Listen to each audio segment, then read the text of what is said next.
জিজ্ঞেস করতাম, মানুষ বানাইছো ঠিক আছে, মেয়ে মানুষ কেন বানাইছো? হ্যাঁ, মেয়ে মানুষ বানানোর কি দরকার ছিল?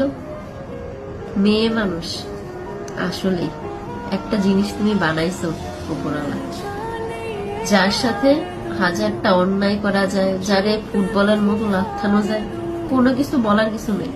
মানুষ তো এমনও বলে যে মেয়ে মানুষ জন্ম নিলে নাকি মাটি কাইপা ওঠে, যে মেয়ে মানুষ জন্ম নিচ্ছে মাটিতেও নাকি ভয় পায়।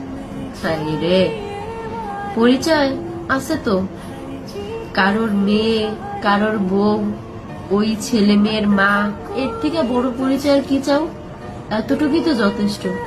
তারপরেও যদি কেউ পরিচয় বানাইতে যায়, তাহলে সমাজের মানুষ কি বলে জানেন?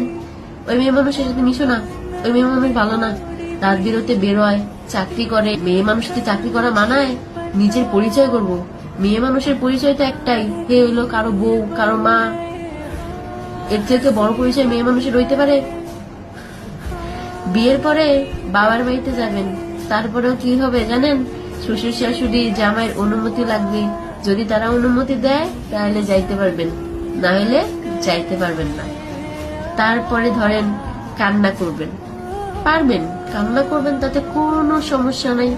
বালিশে মুখ গুজে কান্না করবেন, সংসারের সমস্ত কাজ করবেন, কান্না করতে পারেন, সমস্যা নেই। কিন্তু এই যে মুখটা আছে না, মুখে সব সময় মধুর মধুর কথা বলবেন, আর একটা সুন্দর হাসি রাখবেন, চোখের জল যেন কেউ দেখতে না পারে।